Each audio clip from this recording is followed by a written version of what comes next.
I woke up to the sound of the wall clock striking 6 in the morning. My eyes opened instantly, a habit developed over 74 years of life. Even after 20 years of retirement, I can't bring myself to lie in bed like these modern slackers do. Eloise always nagged me for rising early, said I woke up all the neighbors within a 5-mile radius by creaking the floorboards. Eloise. It's been 20 years and I still turn around sometimes to say something to her. Today is a special day, or rather a particularly agonizing one. The annual Stanhope family gathering. Usually I'd make a one-day visit to Toby or Pixlow, listen to endless advice on how I should live my life, and go home with a sense of accomplishment. But this year, they decided to have a gathering at my place. "There are so many memories in your house, Dad," Pixlow said over the phone in that special tone of voice I call talking to the dying. "I know what they're up to. They're going to look at the property, see what they can improve, and of course, split the inheritance while I'm still alive. My house is my fortress. It's 2 stories, with a basement and a large lot on the outskirts of River Bluff. I bought it 45 years ago when land here was worth a dime. Now realtors call every week with unbelievable offers. They think the old man doesn't realize the true value of his land. I do. I just don't care. After showering and shaving, some retirees stopped taking care of themselves, not my case. I went down to the kitchen. I brewed coffee in an old coffee pot, no fancy coffee machines that Toby had tried to get me 3 times. Real coffee is brewed by hand, not with buttons. Sitting down at the table, I pulled out my notebook and made a battle plan for today. They would arrive by 3 o'clock in the afternoon. I had 9 hours of relative freedom left. First, I needed to do some minimal house cleaning. That didn't mean scrubbing the floors to a high shine. It meant cleaning enough so Kittredge wouldn't launch into her tirade about harmful bacteria and lifestyle in the first 5 minutes. I wiped the dust off visible surfaces, vacuumed the main rooms, and put away the dirty dishes. That should be enough. Next was to hide the important papers, my blueprints, calculations, and notes. After 40 years as a design engineer at Emerson Electric, I couldn't just turn my brain off. I kept inventing and designing. Some ideas I even patented. I kept these papers in a special safe in my bedroom. The kids mustn't see them. They'd think I was out of my mind and trying to invent a perpetual motion machine. They never understood my work. When I finished with the house, I went to the garage. That's where I really live. My garage had long ago ceased to be a place to store a car. It was a full workshop with a lathe, welder, workbenches, and tools I've collected all my life. It was here that I worked on my latest project, improving the secret door I had installed 15 years ago. After Eloise died, the house seemed empty, so I decided to remodel it to suit me. One of the changes was a secret passage from the garage to the basement and from there into the house. Originally, it was just a way to get into the house quickly without going outside in the winter cold. Then, it turned into my little sanctuary. The kids didn't know anything about the door. They rarely went into the garage, considering it a dirty and dangerous place. I checked the opening mechanism. Everything worked flawlessly. I had recently added an electric actuator that could be activated from my wristwatch. A small button, an imperceptible click, and the panel slides aside, opening the passage. Engineering thought does not stand still, even if that thought belongs to an old man. The clock was almost noon when I finished checking the secret passage. It was time to think about food for the guests. I wasn't going to have a feast. I had a speech prepared about how I hadn't expected such an influx of visitors. In fact, I ordered delivery from a local restaurant for 4 o'clock in the afternoon. This was to increase the kids' guilt and save me from having to cook. I walked back into the house and stopped in front of the picture of Eloise in the living room. It showed her laughing, throwing back her brown hair, already touched with gray. The picture had been taken a year before the accident. "Well, old lady," I said out loud, "today your kids are going to teach me about life again. Too bad you're not around, you always knew how to put them down." Eloise was killed in a car accident 20 years ago. A drunk driver drove a truck into oncoming traffic. Instant death, the doctors said. I was supposed to be driving that day, but I got held up at work. She drove herself. Sometimes I think I could have reacted faster, dodged the truck. Stupid old man thoughts. The sound of a car pulling up pulled me out of my memories. I glanced at my watch. 2:30. Early birds. It must be Toby and his family. He always arrives early so he can make his point to me before the others arrive. I looked out the window. It was Toby's big black SUV. My oldest son always bought bigger cars than he needed. Compensation for something, I guess. Kittredge, his wife, got out of the car. Tall, slender, perfectly coiffed.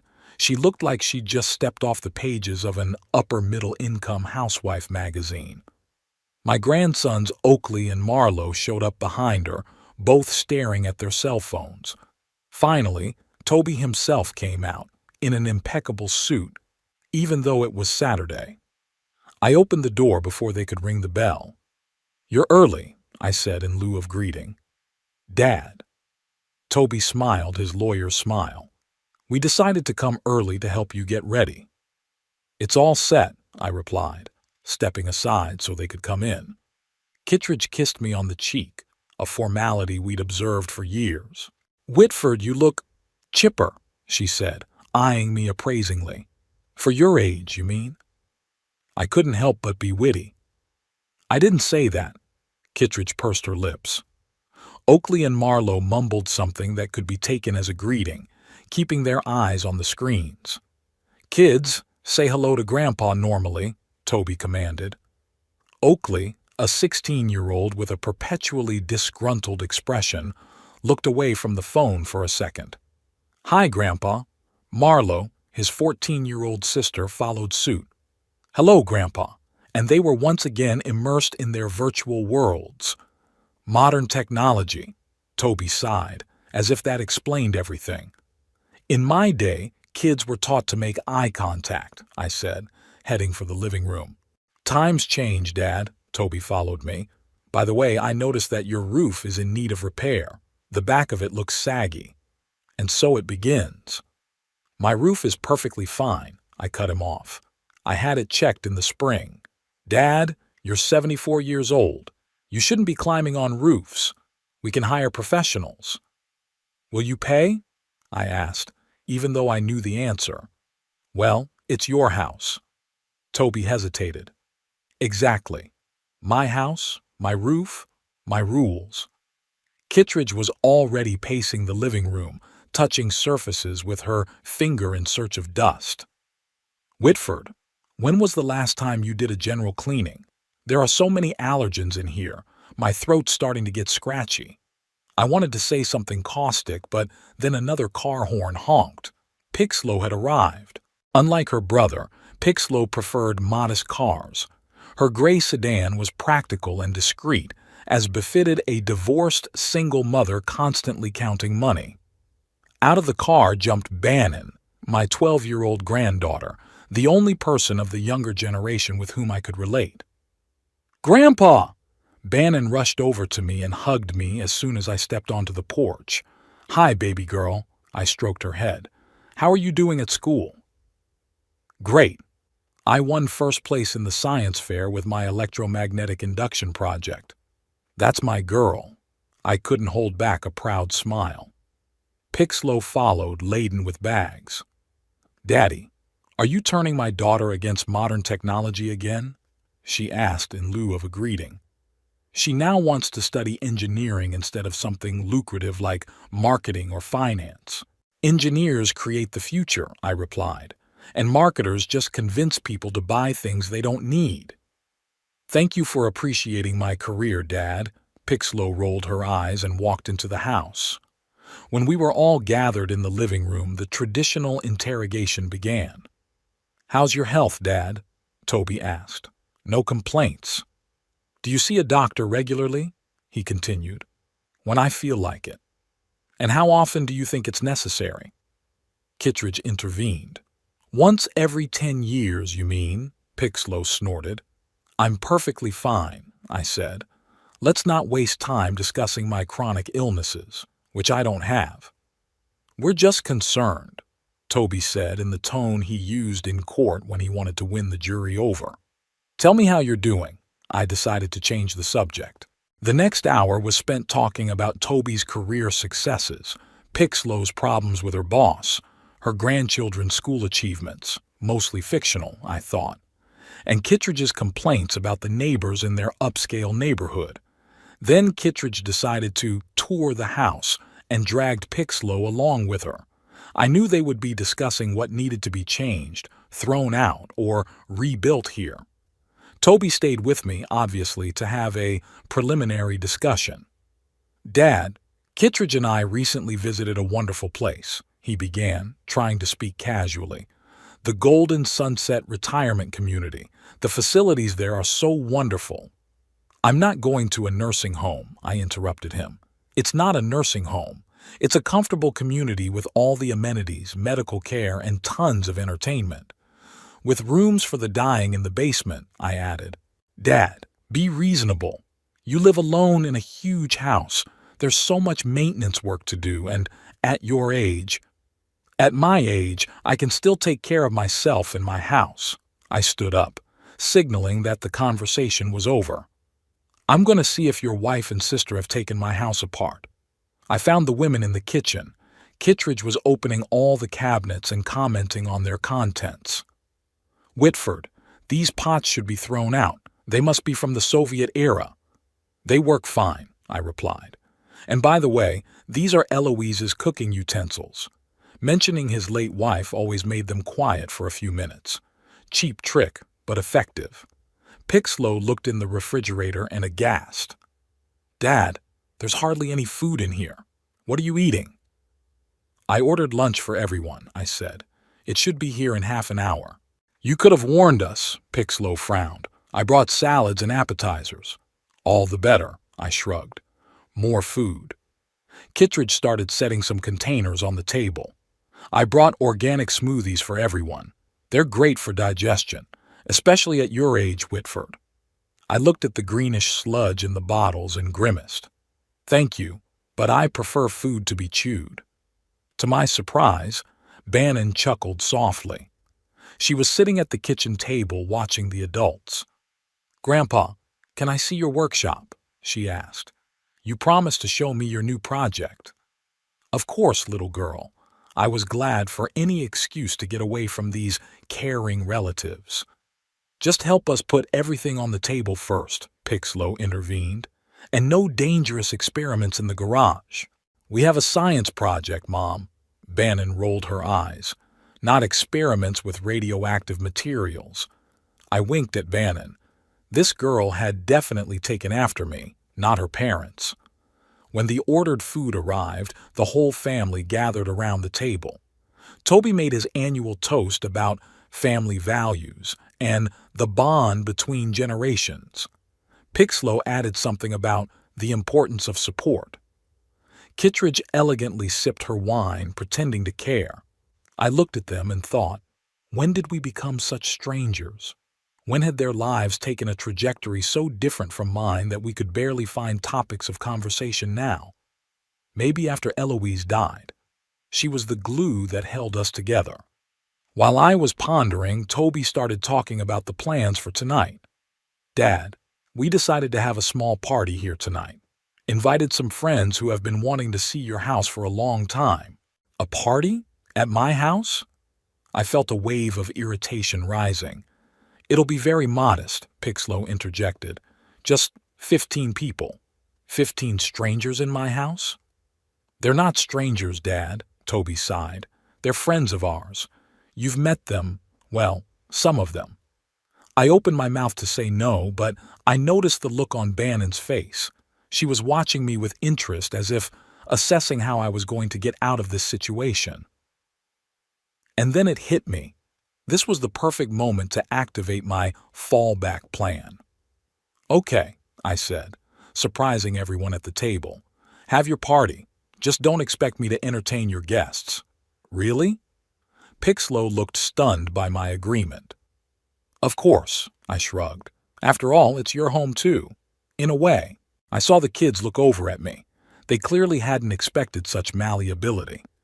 If they had known about my secret door and what I was planning to arrange, they wouldn't have looked so smug. After lunch, they began preparing for the party, rearranging furniture and hanging some decorations. I watched this invasion of my space, mentally preparing myself for the evening ahead. My plan was simple. Let them feel their power and then teach them a lesson they wouldn't soon forget. When the first guests arrived, I knew it was time to retreat to the garage. Bannon caught my eye and winked. She obviously suspected something, that little smarty pants. "I'll be in the workshop," I announced, heading for the exit. "Don't bother me unless absolutely necessary." "But Dad, our guests would like to say hello to you," Toby objected. "I've already said hello to everyone," I lied. "Now I have to work on my project." And I walked out, feeling the stares of the kids and their guests. Let them think they'd won. I returned to the house 10 minutes later. I wanted to wait it out in the garage longer, but I remembered I'd forgotten my blood pressure pills. Not that I was going to take them, but Toby and Pixlow would cause quite a scandal if they found out I'd skipped taking them. Family gatherings always raise my blood pressure. Ironic. The living room was already in complete chaos. While I was away, the number of guests had doubled. Most of them were Toby's co-workers, the same pompous lawyers in expensive suits, with fake smiles and empty eyes. Pixlow brought her friends from the marketing agency, women with perfect hair and loud voices. I didn't know any of them. Some man in a gray suit sat in my favorite chair. My chair, the one I'd chosen specifically for my aching back. A glass of red wine rested on the armrest, leaving a wet ring on the wood. Eloise wouldn't let that happen. I squeezed through the crowd toward the kitchen where I hoped to find my pills. On the way, I was intercepted by Kittredge. "Ah, Whitford. I was just telling Joan about the wonderful retirement community that Toby and I had recently visited." Standing next to her was a woman about her age, with the same flawless makeup and the same fake smile. "Golden Sunset, right?" this Joan asked. "My aunt lives there. She says it's heaven on earth." "I told you I'm not interested." I cut them off, trying to avoid them. "We all have to think about the future," Joan continued, as if she hadn't heard me. "A house this big requires so much maintenance, and it becomes a real burden as you get older," Kittredge said. "And in Golden Sunset, the staff takes care of all the maintenance problems." "I'm an engineer, not a helpless old man," I said through gritted teeth. "And I can manage my own house just fine." "Of course you are now." Kittredge lowered her voice to a condescending whisper. "But you have to look forward. You're not getting any younger, Whitford." I didn't answer and continued on my way to the kitchen. There I found a group of teenagers, the children of the guests, as well as my grandchildren. They were all sitting around the table staring at their phones. No one was talking to each other. Every now and then someone would show the screen to a neighbor. They would laugh for a few seconds and then dive back into the digital world. My grandson Oakley noticed me and nodded, keeping his eyes on the device. "What's new, Grandpa?" "I'm looking for my pills," I replied. "Have you seen them?" "Nope." He didn't even look up. I started opening the lockers one by one. I usually kept my meds in the top drawer next to the sink, but Kittredge had probably already cleaned up my kitchen. "What are you looking for, Grandpa?" Bannon entered the kitchen holding a glass of juice. "My blood pressure pills," I continued my search. "Your mother or your aunt had stashed them away." "My mom put all the meds in the cabinet above the refrigerator," Bannon said. "She said it was safer that way in case the kids found it." "There are no little kids in this house," I grumbled, heading for the refrigerator. "She meant me," Bannon snorted. "Like I'm 12 years old and don't know what medication is." I smiled. Bannon was the only kid in this family with brains. "Help me get them," I pointed to a tall cabinet. "Climbing on chairs is not recommended at my age." Bannon pulled up a chair, climbed on it, and opened the door. "There's a whole pharmacy in here," she said, looking at the contents. "What, Did you rob a pharmacy? Most of these drugs were prescribed to me, but I don't take them, I admitted. I just buy them to get the doctors and your parents off my back. Bannon giggled and handed me a small box of pills. I won't tell them. I promise. That's why I love you. I winked at her. At that moment, Pixlow walked into the kitchen with two of her friends. Bannon, what are you doing on that chair? Get down now, it's dangerous. I was helping Grandpa. Bannon jumped off the chair. You could have fallen and broken your neck. Pixlow shook her head. And you, Daddy, you should have asked for help from the adults. Bannon did fine, I objected. And she's old enough to climb into the chair. Meet my friends, Pixlow changed the subject, pointing to the two women beside me. This is Hazel and Farrell. We work together. I nodded, not really interested in getting to know them. Nice to meet you. Your house is amazing, Mr. Stanhope, said one of them, either Hazel or Farrell, I forget which. So characterful, with a story. Characterful is a euphemism for old and run down. I grinned. Dad. Pixlow rolled her eyes. Hazel paid you a compliment. Oh, so it's Hazel. I nodded toward the woman who had spoken. I'm sorry. I'm not good at remembering names, especially people I'm seeing for the first and probably last time. Daddy, Pixlow exclaimed again. Stop it now. It's all right, Hazel said with a strained smile. My father can be blunt. We all know that's a euphemism, too. I swallowed the pill with tap water. Bannon covered her mouth with her hand, trying to hide her laughter. Pixlow threw her a warning glance. Let's go into the living room, she said to her friends. It's much cozy. When they were gone, Bannon turned to me. Grandfather, you're terrible, in a good way. I'm just too old to pretend, I shrugged. When you're 74, you realize life is too short for fake politeness. Will you teach me how to build a transistor radio? She suddenly asked. I'd read about them in an electronics book, but I'd never seen one in person. Sure. I felt a surge of pride. I have all the parts I need in my garage. We can start tomorrow if your mother will let you stay the night. I'll talk her into it, Bannon said confidently. I'll tell her I want to spend more time with Grandpa while you're still, she stammered, while I'm still on my skates. I finished for her with a chuckle. That's not what I meant, Bannon protested. It's just that Mom always says we should treasure time with you because, well, you know, because the old man could go to the grave at any moment. I couldn't help but be sarcastic. Don't worry, baby. I understand, and I don't take offense. The truth is, I'll probably outlive your mother. She gets too stressed out about her job. Bannon laughed, but that's when Toby walked into the kitchen. There you are. Dad, you should meet my partners in the firm. They specialize in real estate and probate law. Why would I want to meet them? I squinted. I'm not selling the house or dying anytime soon. This is just small talk. Toby smiled strainedly.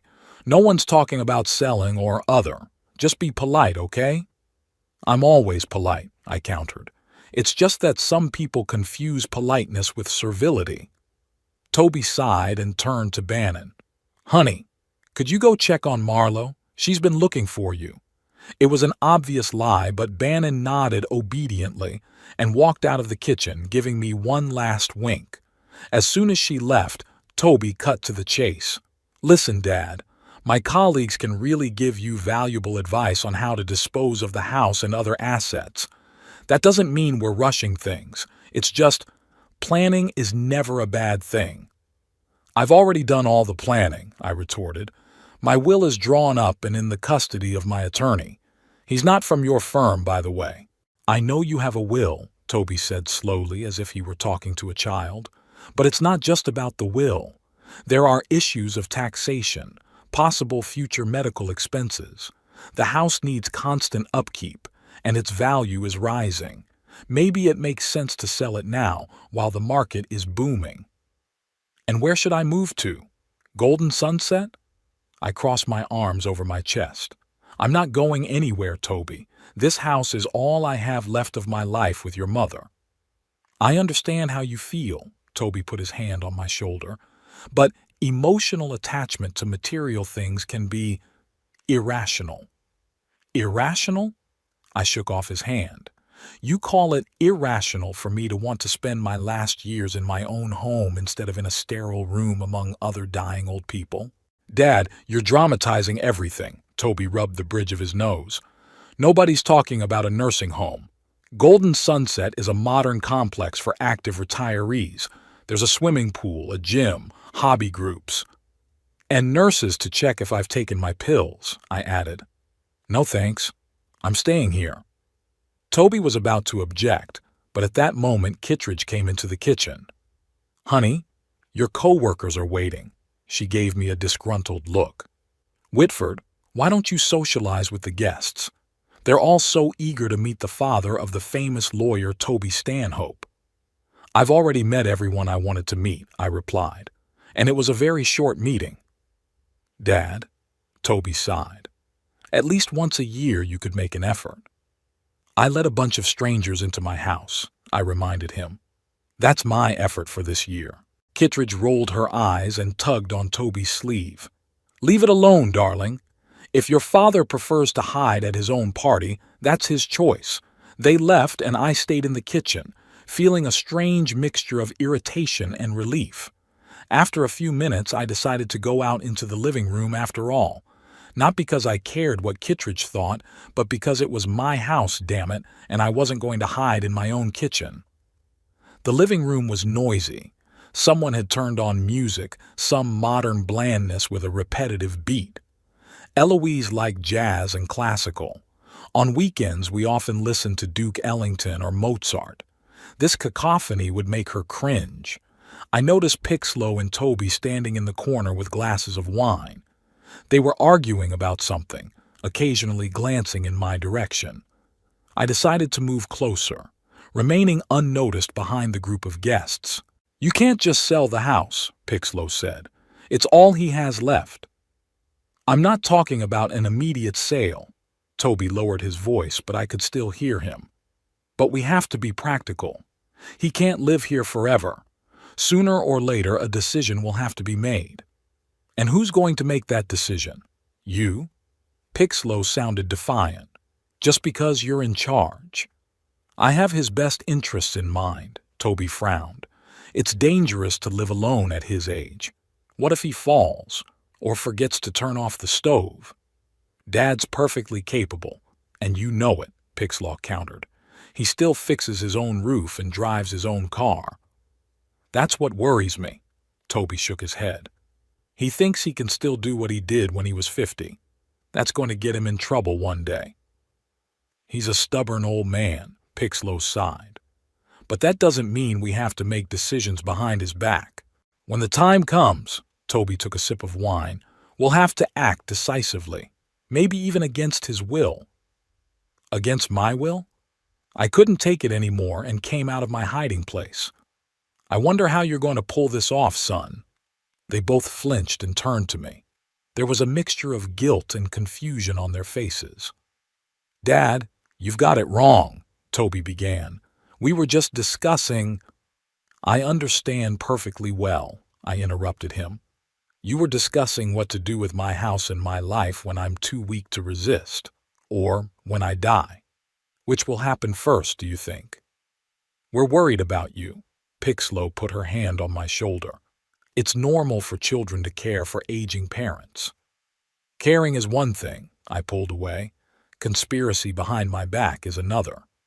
There's no conspiracy, Toby looked annoyed. We're just trying to be practical. Practical? I grinned. You know what's practical? Waiting until a man is dead before dividing his estate.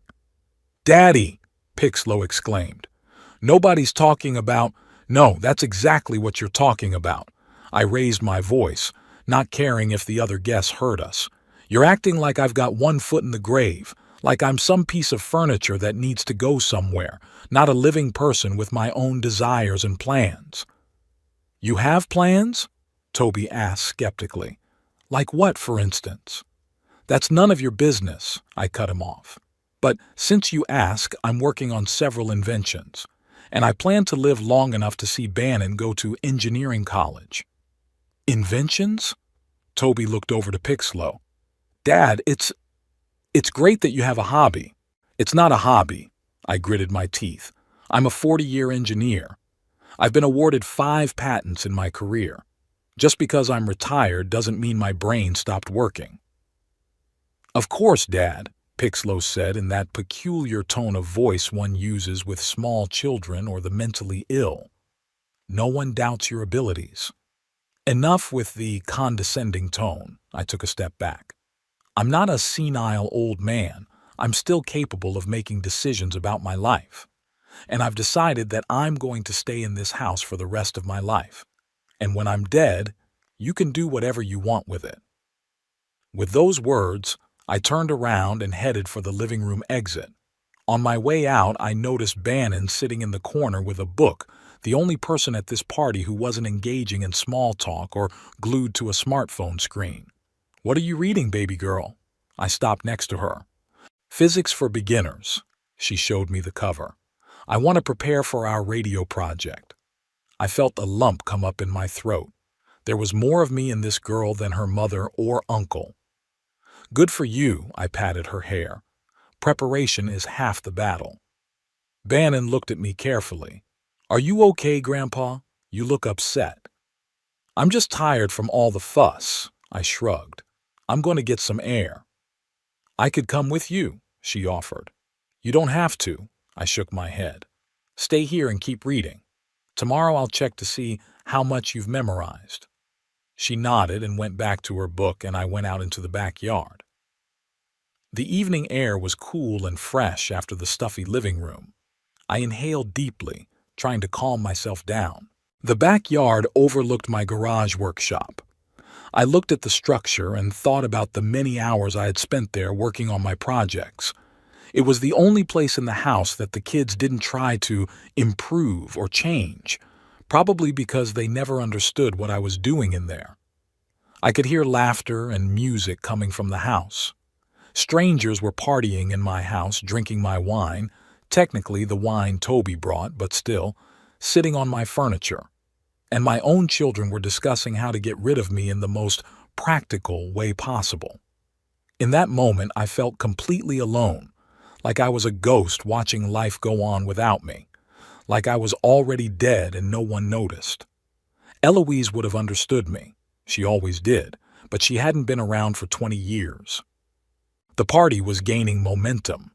Toby and Pixlow had been emphatically polite since our conversation, but I could see the tension in their eyes. They were afraid I'd pull something and embarrass them in front of their friends. Well, I wasn't about to disappoint them.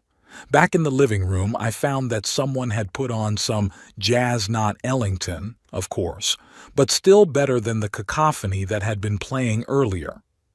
In the corner of the room, a burly middle-aged man was talking about his recent trip to Europe, gesturing with his whiskey glass so that a few drops splashed onto my carpet. Careful with the whiskey, young man, I approached him. This rug is older than you are. The man looked at me in surprise, clearly not expecting the remark. I beg your pardon, Mr. Stanhope. I'm Lawrence Crombie, Toby's partner in the firm. Oh, good. Now I know who to blame for the stain on the carpet, I nodded, looking at the wet spot. Toby, as if sensing something wrong, materialized beside us. Ah, I see you two have met. Dad, Lawrence specializes in property law. He might be able to give you some useful tips. Like how not to spill whiskey on other people's carpets. I was being sarcastic. I meant advice on estate management, Toby said with a strained smile. Lawrence has a lot of experience in that area. My house is not real estate. I said the word with undisguised contempt. It's my home. I live here, and I'm not going to manage anything. Lawrence cleared his throat. Mr. Stanhope, at your age, it's wise to think long-term. Real estate in this neighborhood is skyrocketing in value. If you had decided to sell, I haven't, I interrupted him, and I won't. But thanks for the unsolicited advice. Dad, Toby's tone turned warning. Dad what? I turned to him. You brought your co-workers into my house to convince me to sell my house? Seriously? No one's convincing anyone of anything. Toby shook his head. We're just discussing options. There are no options. I felt myself boiling. There's only one option. I live in my house as long as I want to. Kittredge came over to us, obviously alarmed by the raised tones. What's going on? She took Toby under her arm. Nothing much, I answered in his place. It's just your husband and his friend trying to convince me to sell the house while I'm still sane enough to sign the papers. Whitford, Kittredge exhaled indignantly. No one's talking about your sanity. We just want you to live in comfort and safety. I live in comfort and safety. I looked around the living room. At least I did before strangers filled my house. Lawrence, clearly feeling uncomfortable, apologized and stepped back.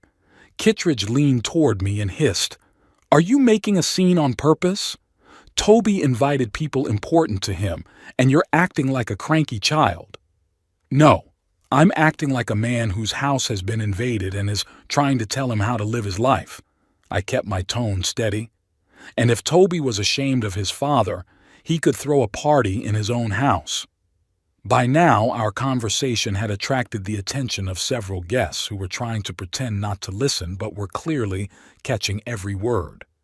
Pixlow, noticing something amiss, quickly approached us. "What's wrong?" "Your father is causing trouble," Kittredge said. "He always does." "I'm not a troublemaker," I countered. "I just don't agree to be a docile sheep being led to the slaughter." "Oh my God, Dad," Pixlow rolled her eyes. "Nobody's leading you to the slaughter. You're being dramatic." "I'm being dramatic?" I raised my voice.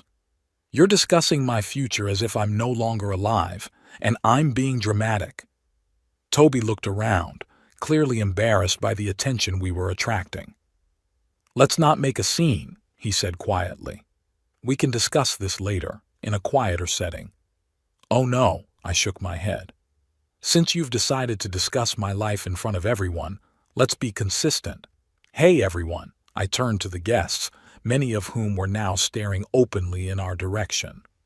"My kids think I'm too old to live on my own. How many of you agree? Show of hands." "Dad!" Toby and Pixlow shouted in unison. "What? I'm just taking a poll," I said with a wave of my hands. Kittredge grabbed my elbow and tried to pull me aside, but I shook her arm off. "Don't touch me," I told her. "I'm not one of your spoiled children who can be sent to the corner for misbehavior." "Then stop acting like a child," she hissed. I noticed Bannon watching us from behind her book. Her eyes were wide open and she was clearly worried about the conflict. That sobered me up a little. I didn't want to upset the only family member who treated me with genuine respect. "You know what?" I took a deep breath. "I think I'll go to my workshop. At least there's no one there trying to decide my life for me." "That's a good idea," Toby said, relieved. "You'll feel better there." "And you too." I gave him an angry look. "Without the old man ruining your beautiful party." I headed for the exit, but on the way I stopped next to Bannon. "It's okay, baby girl," I told her quietly. "Adults just don't always know how to talk to each other." "I know," she nodded. "Mommy and Uncle Toby fight sometimes, too. Are you sure you're okay?" "Absolutely," I winked at her. "I have my secrets." I left the house through the back door and headed for the garage. The evening air was cool but pleasant. The sky was already starting to darken and the first stars were showing through the twilight. I inhaled deeply, trying to calm myself down. Despite my words to Bannon, I was far from okay. I was shaking with anger. Entering the garage, I turned on the lights and closed the door behind me. This was my sanctuary, my little world, where every tool, every part had its place, and everything obeyed my rules. Here I felt myself not a useless old man, but a master of my craft. No sooner had I reached the workbench than the garage door opened and Toby appeared on the doorstep. "Dad, we need to talk," he said as he came inside. "I think we've said everything we need to say to each other." I didn't turn to him. I understand that you're upset. Toby stepped closer. But you have to understand that Pixlo and I only want what's best for you. The best for me or for you? I finally turned to him. Because it seems to me that you're more concerned about the value of this house than my well-being. That's not fair, Toby frowned. We're concerned about you. You live alone in a big house, unsupervised. What if something happens? Something happens to everyone, Toby, I shrugged. Young and old. The difference is that I'm taking this risk knowingly, and you want to deny me even the right to choose. No one's denying you the right to choose, he countered. We're just offering alternatives. Safer alternatives. Which I've already rejected, I crossed my arms across my chest. But you keep insisting that I'm incapable of making decisions. Toby sighed and rubbed the bridge of his nose, a gesture he always did when he was annoyed. You know what, Dad? Sometimes it's impossible to talk to you. You're as stubborn as a donkey. I prefer the term principled. I allowed myself a weak smile. Call it what you want, Toby shook his head. But sooner or later you're going to have to face reality. You're not getting any younger. Thanks for the reminder. I nodded sarcastically. I almost forgot. Toby headed for the door. I'll go back to the guests. If you want to join us and act civilized, you're welcome. Don't look forward to me, I replied. When he was already at the door, he turned around. You know, Mom would be disappointed in the way you're acting. It was a low blow, and Toby knew it. Don't you dare tell me what your mother would think. I felt everything boiling up inside. You have no right to use her memory against me. She always wanted our family to be friends, he continued, ignoring my anger. And you're doing everything you can to push us away. Get out, I pointed to the door. Now. Toby shrugged and walked out, but at the last moment he left. Sit down and don't stop us from having fun, Dad. And to my amazement, I heard the lock click. The bastard had locked me in my own garage. I rushed to the door and pulled the handle. It was locked. It wasn't that I couldn't get out. I had a spare key hidden in the workshop and the window could be opened. But the very fact that my own son had locked me in like a naughty child or a dangerous animal made me furious. I was about to find the key and go out to tell Toby what I thought of him when it hit me. This might be the perfect opportunity.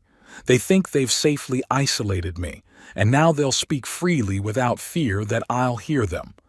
And I have a secret door. I walked to the far wall of the garage where my secret passage was hidden behind a rack of tools.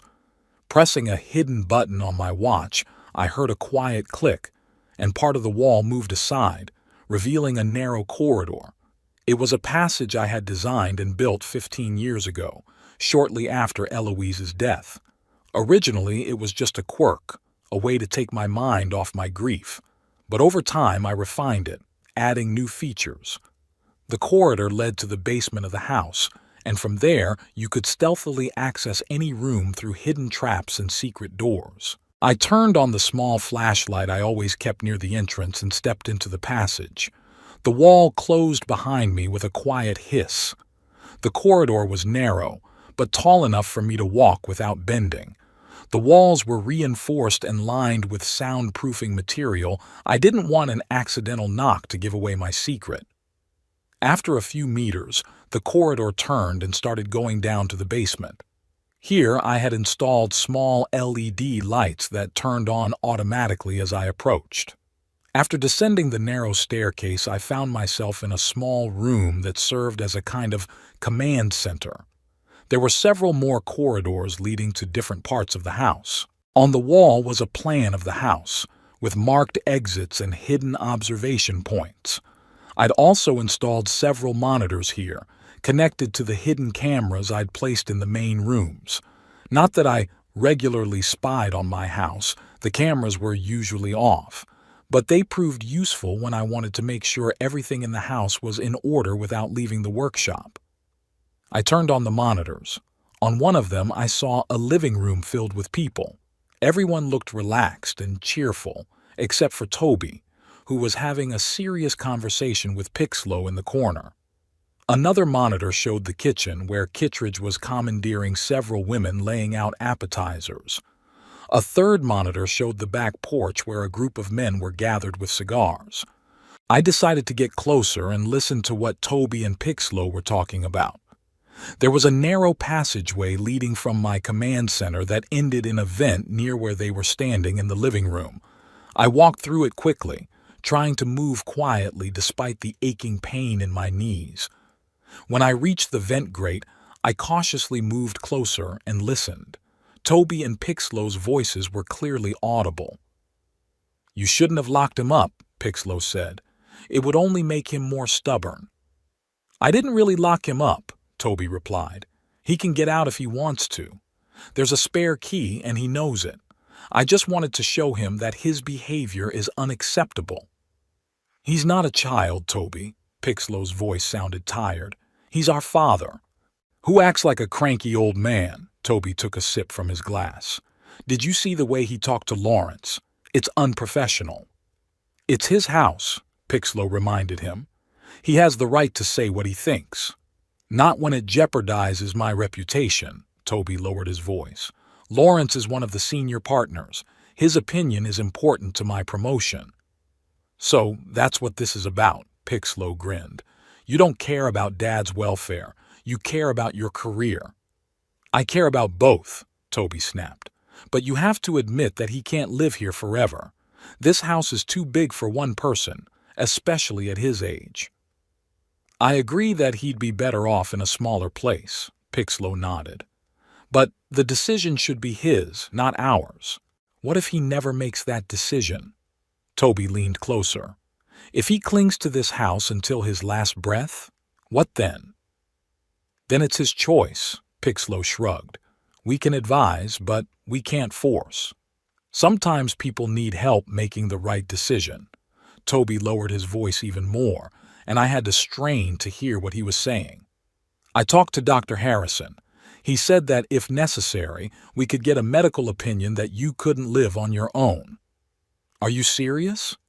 Pixlow looked shocked. "You want to declare Dad incompetent?" "Only if there's no other option." Toby raised his hand in a protective gesture. "It's a last resort, but we have to be prepared for anything." "It's despicable, Toby," Pixlow shook her head. "Dad's sane. He's just stubborn." "Stubbornness at his age can be dangerous," Toby objected. "What if he falls down the stairs or off the roof trying to fix something, or forgets to turn off the stove and starts a fire?" "It's all what-ifs." Pixlow didn't look convinced. "You can't take away a person's independence because of hypothetical scenarios." "I just want to be prepared," Toby sighed. "By the way, Lawrence said there are already potential buyers for this house. If we decide to sell, we could get a very good price." "If we decide to sell?" Pixlow raised an eyebrow. "It's not our house, Toby." "Not yet," he looked away. "But it will be, sooner or later." I felt my blood run cold in my veins. My own son was planning to declare me incapacitated so he could take my house and sell it. Not just discussing the possibility, but already consulting with a doctor and talking to potential buyers. I wanted to burst into the room right now and tell him what I thought of his plans. But I held back. Better to find out more, gather information. Toby was a lawyer. He knew how to get out of bad situations. I needed irrefutable proof of his betrayal. I decided to check out what was going on in the kitchen. Maybe Kittredge was in on the plot too. I quietly crawled away from the grate and headed down another passageway leading to the kitchen. When I reached the observation point, I saw Kittredge handing out instructions to several women. Among them was Hazel, Pixlow's friend. "You just have to bring him to the point delicately," Kittredge said. "Whitford is very stubborn, but I'm sure that in time he'll realize that Golden Sunset is the best solution." "My aunt was resistant at first," one of the women said. "But now she's happy there. She says her only regret is that she didn't move sooner." "See?" Kittredge smiled triumphantly. "People are just afraid of change, especially at that age." "What's going to happen to the house?"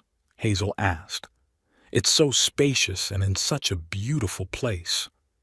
Oh, Toby already has plans. Kittredge lowered her voice to a conspiratorial whisper. We're thinking of selling it and buying a house on the coast.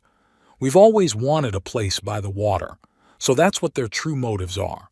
They've already planned how they're going to spend the money from the sale of my house. The house I bought with Eloise, where we raised our children, where I spent most of my life. I felt not just anger growing inside me, but a cold, calculating rage. They wanted to get rid of me? Fine. But they didn't know who they were messing with yet.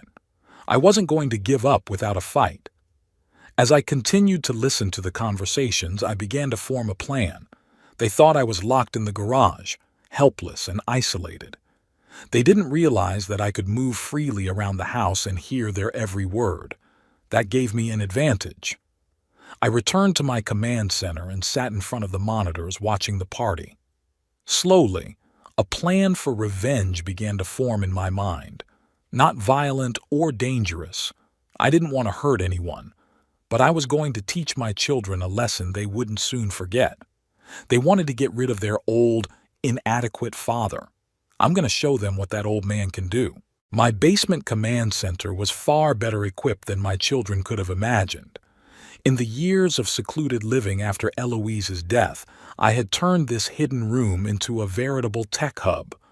From here, I could control the entire house's electrical wiring, water supply, even the heating system. It was originally for convenience, the ability to control the house from one location. But today, these systems would serve a different purpose. I watched the party through the cameras. The guests had already relaxed. The booze was flowing. The music was louder. No one even mentioned the strange old man who'd been escorted out to the garage. It was time for a reminder. I started small. By flipping one of the switches on the panel, I caused the lights in the living room to flicker slightly, barely noticeable, like a momentary power surge. Most of the guests didn't even pay attention, but I noticed Toby frown and look up at the ceiling. A couple minutes later, I repeated the trick, this time making the blinking more noticeable. The music playing through the speakers interrupted for a second along with the lights. "What the hell?" Toby muttered, looking at the phone. "Power outage." "I doubt it," said one of his co-workers. "The weather's great, no storms." "Old wiring," suggested another guest. "It's common in houses like this." I chuckled. The wiring in my house was updated 5 years ago, and I supervised the electricians myself. But let them think what they want. The next step in my plan was sounds. I had installed small speakers and ventilation shafts throughout the house years ago. I wanted to create a public address system in case of emergencies. Now they would be useful for something else. I turned on a recording I'd prepared especially for such occasions. A low, barely audible hum, similar to the wind, but with notes that make people instinctively uncomfortable. The sound was so quiet that it was felt rather than heard. Psychoacoustics is an amazing science. On the monitors, I watched as the guests began to look around restlessly. No one could tell exactly what was wrong, but the atmosphere in the room began to change. Conversations became quieter. People stood closer together. "It's suddenly cold in here, or is it just me?" one of Pixlow's friends asked, rubbing her hands together. "The air conditioning, I guess," Pixlow replied, but there was no confidence in her voice. I knew the air conditioner was working as usual. The cold sensation was caused by the low-frequency sounds I was broadcasting. The human mind is an amazing thing. It's so easy to fool. It was time to move on to more noticeable effects. I took up the lights again, this time creating a real light show. The lamps in the living room began to flicker with increasing frequency, and then went out completely for a few seconds. In the ensuing darkness, I amplified the sound of the wind, adding to it a low, almost indistinguishable whisper. When the lights came back on, the guests looked alarmed. "What the hell is going on?" Toby looked annoyed. "Kittredge, do you know where the dashboard is?" "I have no idea." Kittredge shook her head. "Your father never showed me such things." "I think it's in the basement," Pixlow said. "But I'm not sure where." I'll check. Toby headed for the door leading to the basement. I quickly switched to the cell in the basement. The shield was indeed there, but not in the part where the normal entrance led. Toby would never find it without my help. Nevertheless, I decided to make it a little harder for him. When Toby opened the door to the basement and started down the stairs, I waited until he reached the middle and turned off the light. Total darkness enveloped him. "Shit!" he exclaimed, grabbing the railing. "Is there a light switch in here?" He pulled out his phone and turned on the flashlight, illuminating the space around him. I turned on the speakers to a soft sound like creaking floorboards, as if someone was walking slowly through the basement. "Who's here?" Toby pointed the flashlight in the direction of the sound, but of course he didn't see anyone. I repeated the sound from the other side. Toby turned around. "Hey, this isn't funny." His voice sounded uncertain, with a hint of fear. He quickly looked around the nearest wall for an electrical panel, but didn't find one. After several minutes of fruitless searching in the darkness, accompanied by mysterious sounds, Toby gave up and hurried back up the stairs. When he returned to the living room, the lights were working normally again, as if nothing had happened. "Did you find the panel?" Pixlow asked. "No." Toby looked confused. "It's dark as the grave in there, and strange noises." "Sounds?" Kittredge frowned. "What kind of noises?" "Like someone walking." Toby lowered his voice. "Creaks, rustles." "An old house," one of the guests shrugged. "They always make strange noises." "I guess so," Toby agreed uncertainly. It was time to move on to the next stage. I turned my attention to the plumbing. Through my control panel, I could adjust the water pressure and temperature in different parts of the house. This was a system I had installed to conserve energy, but now it would serve my revenge. I waited for one of the guests to go to the bathroom on the first floor. When she opened the faucet to wash her hands, I increased the pressure sharply. Water rushed from the faucet with such force that it splashed all over the sink and partially her clothes. "Ouch!" she exclaimed, bouncing back and trying to close the faucet. When she succeeded, I paused for a few seconds and then turned the water back on, even though the faucet was closed. Not hard, just a thin trickle, just enough to scare her. The woman popped out of the bathroom wide-eyed. There's something wrong with the water in there," she said, pointing to the bathroom door. "It's turning on by itself." Several guests exchanged perplexed glances. Kittredge hurried to the bathroom to check. When she entered, everything was normal, no spontaneous running water. "Honey, there's nothing wrong in there," she said when she returned. "Maybe you didn't close the faucet all the way." "I did," insisted the woman. "And then the water flowed again, even though the faucet was closed." "Maybe there's a pressure problem," someone suggested. "It happens in old houses." "First the electricity, now the plumbing," Toby muttered. "What's next?" I decided to answer his question immediately.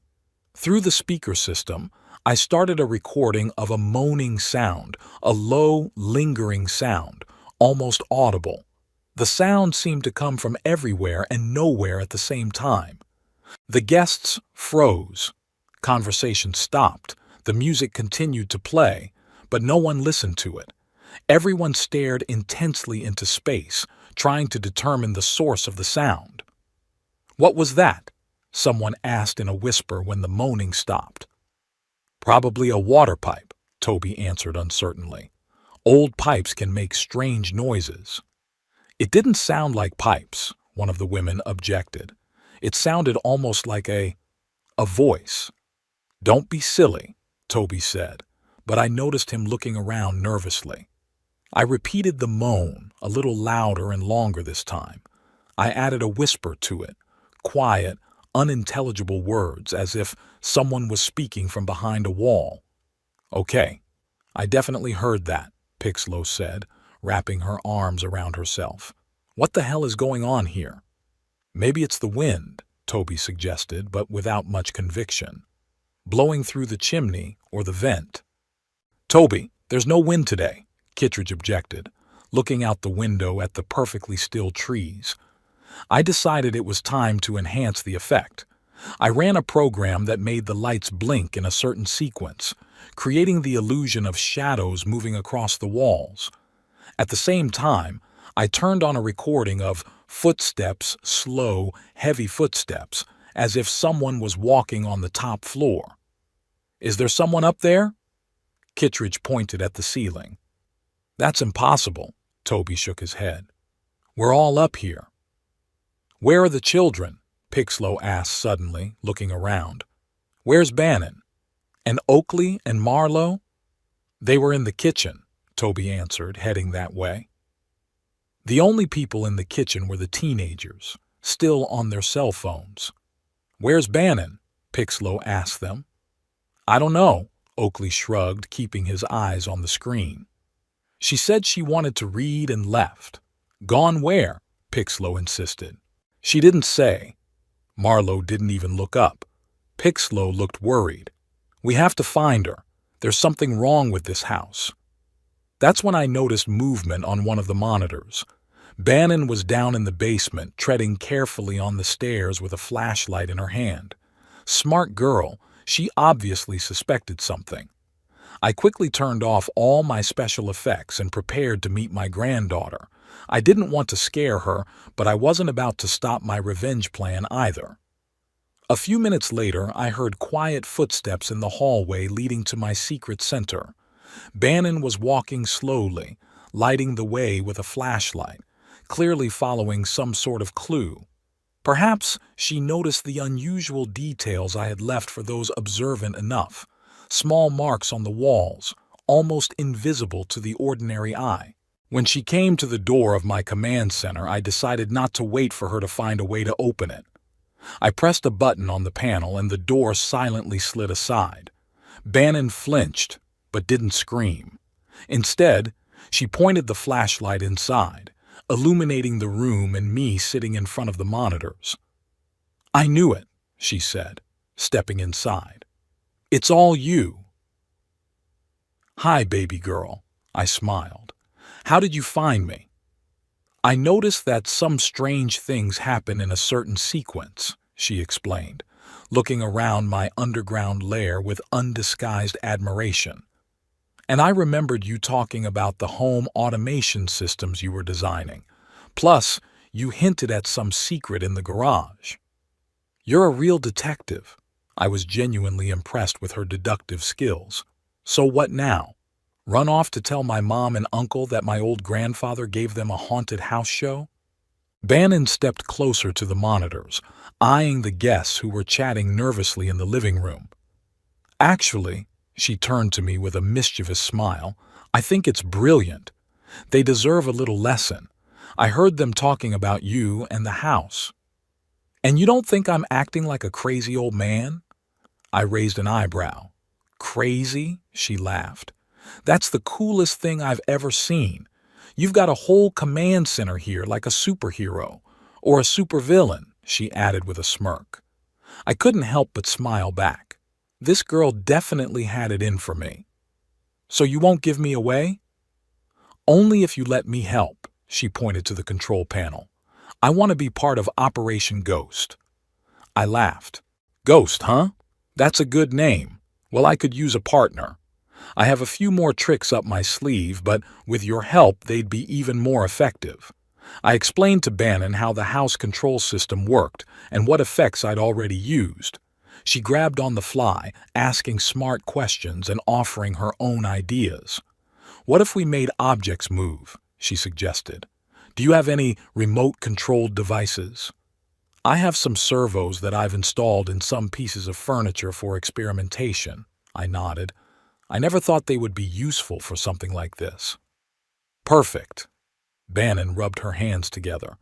"Also, I can be your eyes and ears upstairs. No one will suspect a child." "Crafty girl," I winked at her. "But be careful.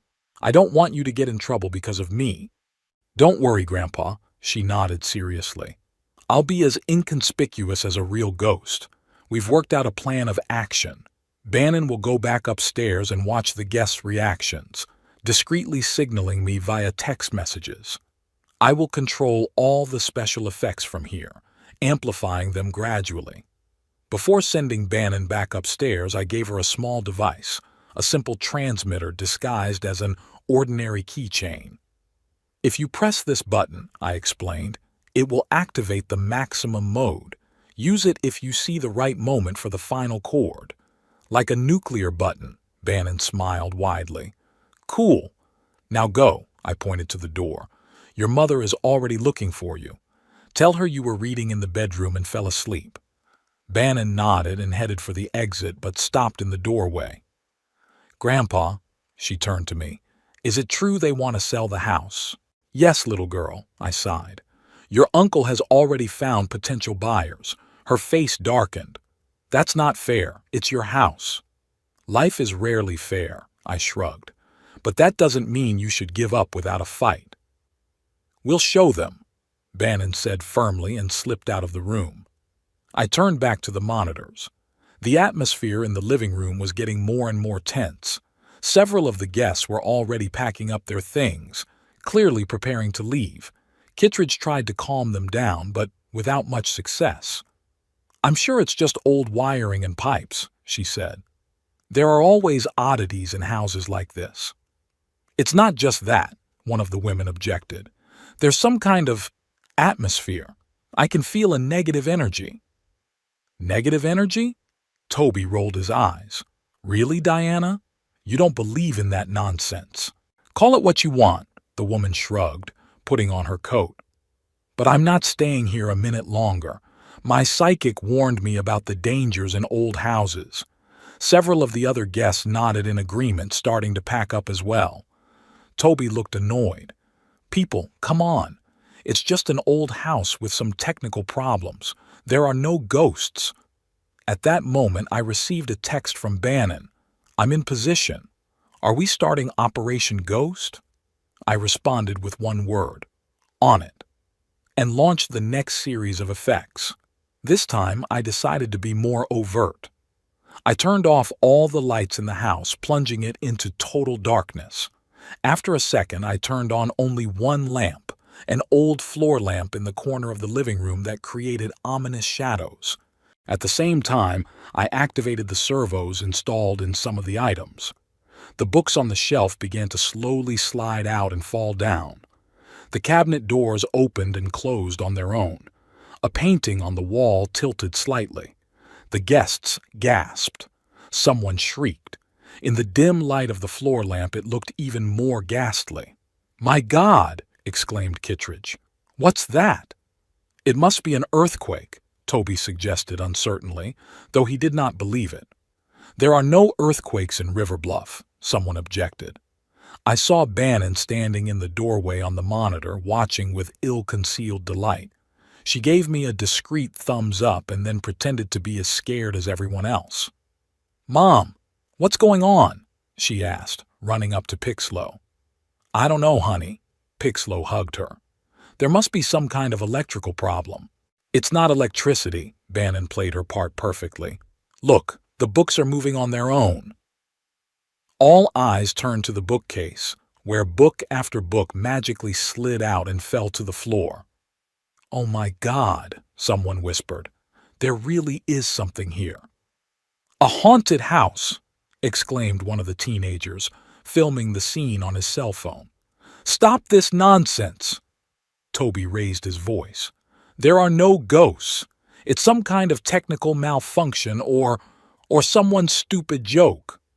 At that moment, I saw Bannon discreetly press the button on the key fob I'd given her. Time for the final chord. I activated all the systems simultaneously. Lights began to flicker throughout the house.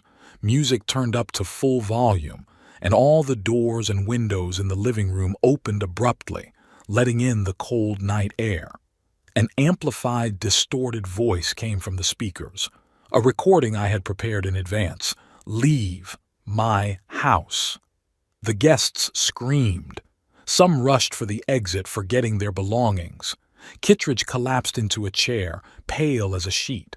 Toby and Pixlow froze in place, their faces expressing genuine horror. Is Is that Mom's voice? Pixlow whispered. It was actually my voice filtered through the filters, but in their frightened state they could have mistaken it for anything. Don't be silly. Toby tried to remain rational, but his voice shook. It's some kind of technical malfunction or someone's stupid joke. Whose joke, Toby? Kittredge asked hysterically. We're all here. Who could have set this up? I don't know. He raised his voice. Maybe it's Father. Maybe he somehow got out of the garage and set this whole thing up. Why would he do that? Pixlow objected. Because he's mad at us. Toby was on the verge of a breakdown. Because we were talking about selling the house. That was your plan, not mine. Pixlow jabbed her finger at his chest. I told you you couldn't do this to Dad. You agreed that he needed to move out. Toby didn't give up. To a better place, yes, but not against his will. You said you were ready to declare him incompetent, Pixlow continued, ignoring the rest of the guests who were awkwardly backing away. I said it was a last resort. Toby looked furious. And I didn't suggest doing it now. No, you just wanted to wait until he was too weak to resist. Pixlow crossed her arms over her chest. It's despicable, Toby. Dad deserves better. I woke up at first light, out of old habit. It hadn't been the most comfortable night in my command center. The cot I'd kept there was good for short breaks, but not for a full night's sleep. My back was aching, but my soul was singing. Yesterday's performance was a success. Before I went back inside, I checked the cameras. Pixlow was asleep in the guest bedroom, Bannon in her old nursery, which I'd kept in order especially for her visits. Toby and his family had left last night, but judging by the messages on Pixlow's phone that I glimpsed on the monitor, they planned to return in the morning. I cleaned myself up in the small bathroom set up in the basement and went back to the garage through the secret passage. From there, I could officially enter the house as if I had spent the entire night in my workshop. The living room was a sad sight. Overturned glasses, scattered hors d'oeuvre, displaced furniture, evidence of guests' hasty escape. Books that I'd made jump off the shelves were still lying on the floor. Perfect chaos. I heard footsteps on the stairs and saw Pixlow coming down. She looked wrinkled and sleep-deprived. Good morning, I said in a cheerful voice. I see the party went well. Pixlow stared at me like she'd seen a ghost, which in a way wasn't far from the truth. Dad, are you okay? Of course I'm okay. Why wouldn't I be? I pretended to notice the mess just now. Wow, you guys had a lot of fun. I was in the garage working all night, so I thought I'd stay out of your way. You were in the garage? All night? Pixlow came closer to me, scrutinizing me. Yeah, working on a new project, I shrugged. I lost track of time and dozed off on my couch. But Toby was looking for you in the garage last night. You weren't there, she sounded incredulous. Nonsense, I brushed it off. Where would I go from a locked garage? Toby probably wasn't looking hard enough, or had too much to drink. Pixlow rubbed her temples like she had a headache. Dad, there was something last night. Weird. Yeah? I played interested. What was it? Lights flickering, objects moving on their own, doors opening and closing. Pixlow listed, looking at me for a reaction. And there was a voice, a woman's voice that said, "Leave my house." Really? I raised my eyebrows. It sounded like a scene from a horror movie. It's not funny, Dad, Pixlow raised her voice. All the guests scattered in panic. Kittredge almost fainted. And Toby, she stammered. Toby what? I walked over to the coffee maker and started making coffee like we were discussing the weather, not supernatural phenomena. Toby thinks you did it, Pixlow blurted out. But I told him that's impossible. You were locked in the garage, and then these things were outside the realm of normal shenanigans. I turned to her with a cup of coffee in my hand, feigning thoughtfulness. You know, your mother always said this house was special. She sensed something here, not quite of this world. Dad, Pixlow looked at me anxiously. You're not saying you believe in ghosts, are you? I'm not saying I do or don't believe. I took a sip of coffee. I'm just stating a fact. Your mother was very attached to this house. She always said she would protect it at all costs. Even in death? Pixlow looked both skeptical and worried. Who knows? I shrugged my shoulders. There are a lot of things in the world we can't explain. At that moment, the doorbell rang.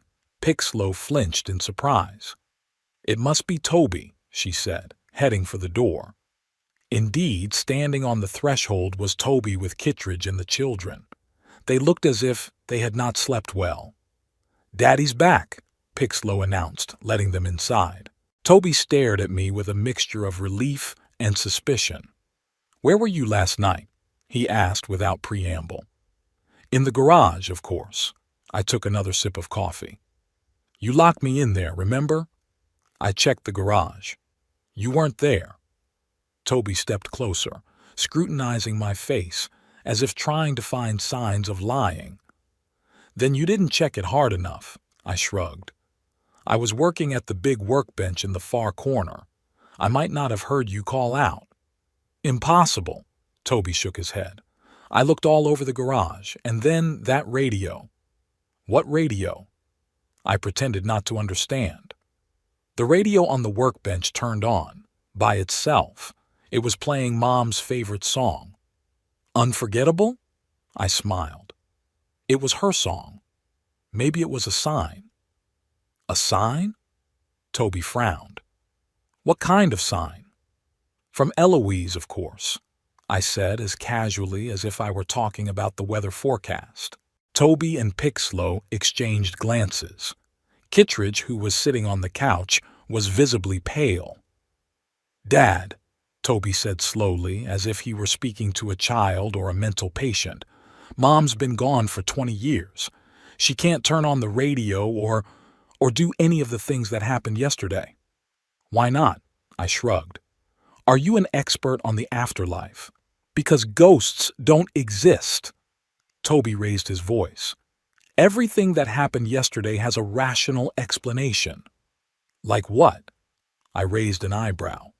I don't know exactly," Toby stammered. "Maybe some kind of electrical malfunction or someone decided to play a prank on us. And this someone made the books jump off the shelves and open doors and speak in a woman's voice?" I shook my head. "Toby, you're a lawyer. You're trained to think logically." "That's why I don't believe in ghosts." Toby looked annoyed. "It goes against all the laws of physics." "A lot of things went against the laws of physics until we discovered new laws," I said. "But let's not argue about philosophy. Tell me exactly what happened yesterday. I missed it." For the next half hour, Toby and Pixlow talked intermittently about the strange events of yesterday. Kittredge occasionally inserted a comment, usually mentioning the negative energy in the house. Oakley and Marlowe sat in silence, staring at their phones, though I noticed they glanced at me curiously from time to time. Bannon came down in the middle of the conversation and settled down next to me, barely containing a smile. "And then there was this voice," Pixlow finished the story. "A woman's voice that said, 'Leave my house.' After that, all the guests just scattered." "It's a fascinating story," I nodded. "It's like the plot of a horror movie." "It's not a story, Dad." Toby looked exhausted. "It really happened, and I want to know how." "Maybe Eloise was trying to say something." I paused, looking directly at Toby. "Maybe she doesn't want her house to sell." Toby froze. "What did you say?" I said slowly and clearly, "that maybe your mother doesn't want her house sold to strangers, especially behind her back and behind mine." "Where did you—" Toby exchanged a quick glance with Pixlow. "Know about your plans." I finished for him. "Walls have ears, Toby, especially in old houses."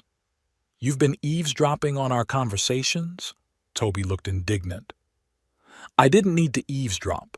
I shrugged. "You didn't hide much. Discussing my future and the fate of my house right behind my back." "We're just worried about you," Pixlow interjected. This house is too big for one person, especially at your age." "My age," I grinned. "You make it sound like I'm 95 and can barely walk. I'm 74 and in better shape than most 60-year-olds. It's not just about fitness." Toby went into the argument mode he used in court. "It's about safety, convenience, socialization. Stop your lawyer talk." I held up my hand. "I know you and Kittredge have already found potential buyers. I know you've consulted with Dr. Harrison about the possibility of declaring me incompetent if I refuse to move into your golden sunset. I know that you plan to use the money from the sale of the house to buy a house on the coast." Toby turned pale. Kittredge looked as if he'd seen a real ghost. "How do you know that?" she whispered. "The ghost told me." I winked at Bannon, who could barely contain her laughter. "Enough of this ghost nonsense." Toby pounded his fist on the table. "You've been spying on us somehow. That's an invasion of privacy. And planning to sell my house without my knowledge is what?" I let the anger in my voice for the first time. "Discussing how to declare me incapacitated is respecting my privacy?" Toby opened his mouth but couldn't find anything to object. "Dad, we never meant to do this against your will," Pixlow said quietly. "At least I didn't want to." "I didn't want to either," Toby added quickly.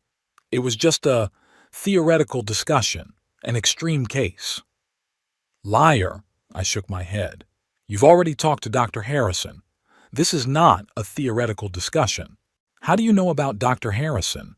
Toby looked confused. "We only talked about it last night when you were locked in the garage." "Was I?" I smiled enigmatically. "What do you mean?"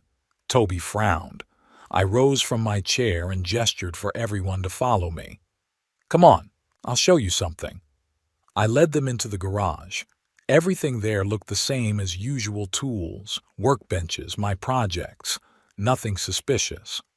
"What do you want to show us?" Toby asked, looking around. I went to the far wall where a shelving unit hid the entrance to my secret passage. "Watch carefully," I said, and pressed a button on my watch. There was a quiet click, and part of the wall slid aside, revealing the passage. Toby and Pixlow gasped. Kittredge shrieked softly. "What's that?" Pixlow whispered. "My little secret," I smiled. "A secret passage that leads to the basement, and from there to any part of the house." "You built a secret passage?" Toby looked both shocked and impressed. "When?"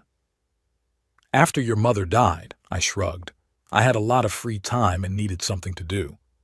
"And you used it yesterday?" Pixlow was beginning to understand. "You were eavesdropping on our conversations?" "Not just eavesdropping, I decided to come clean. I did the whole paranormal thing.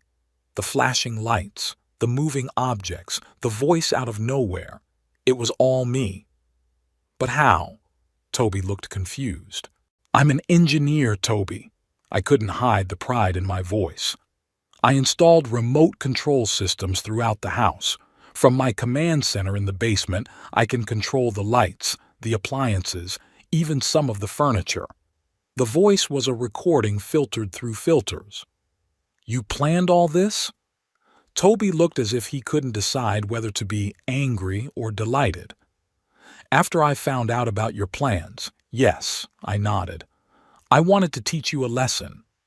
And I think I succeeded." "But why?" Pixlow asked. "Why scare us like that?" "Because you wouldn't listen to me when I spoke normally." I looked at her seriously.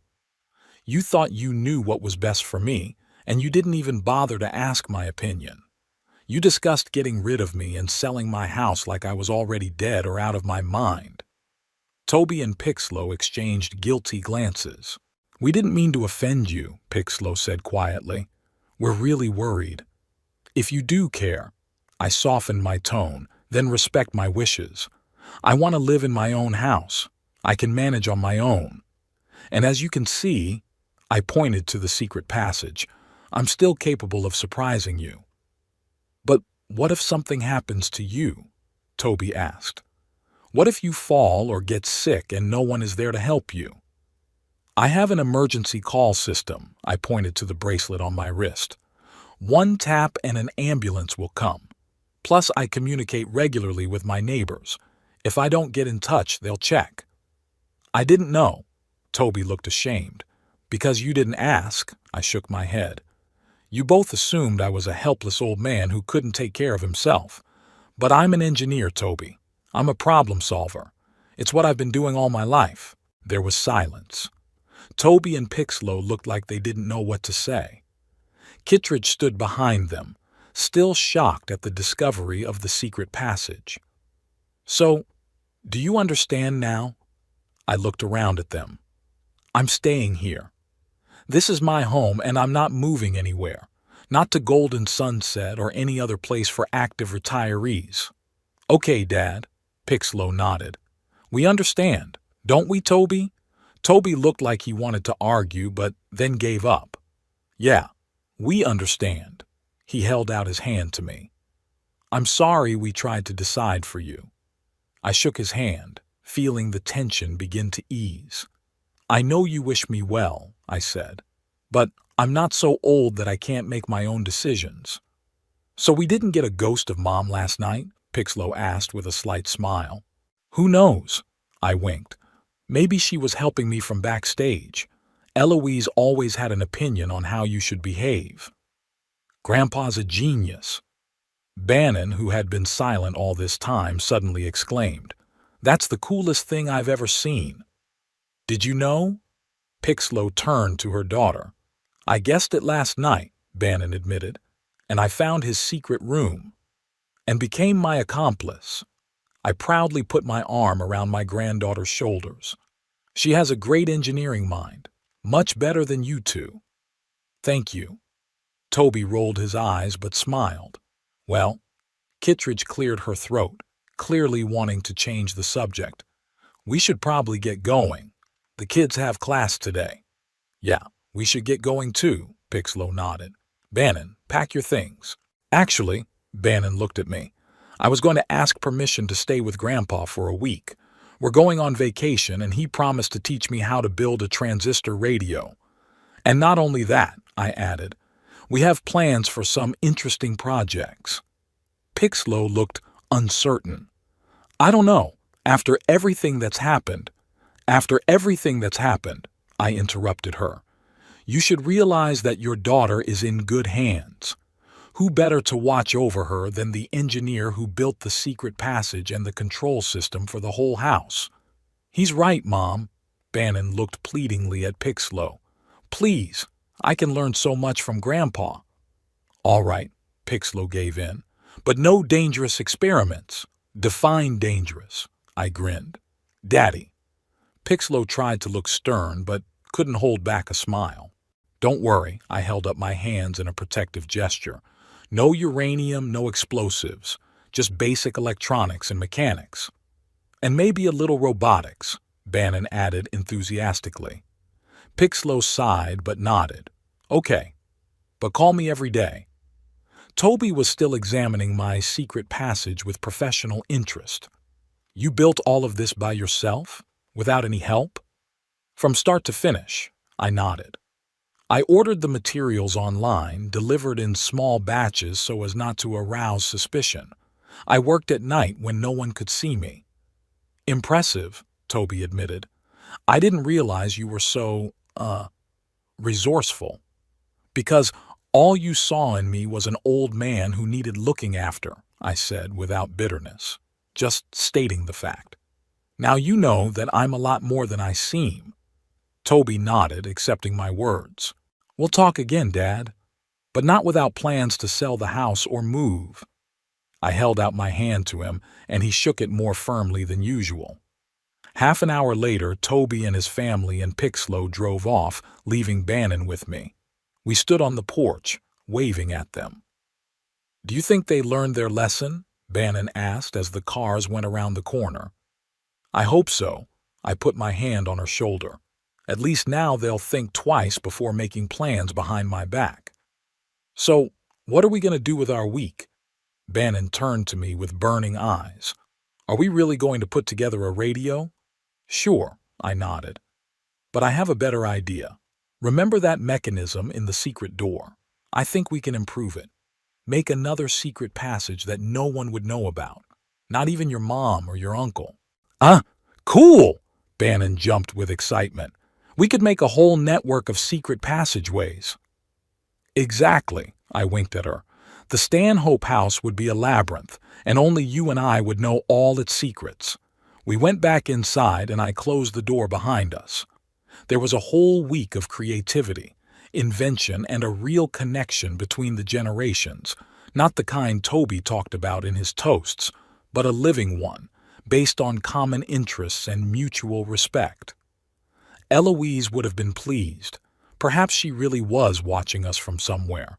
And maybe she was the one who directed Bannon to me, the only person in the family who understood me and appreciated what I was doing. I didn't believe in ghosts, of course, but sometimes it's nice to think that those we loved are still out there somewhere, keeping us safe.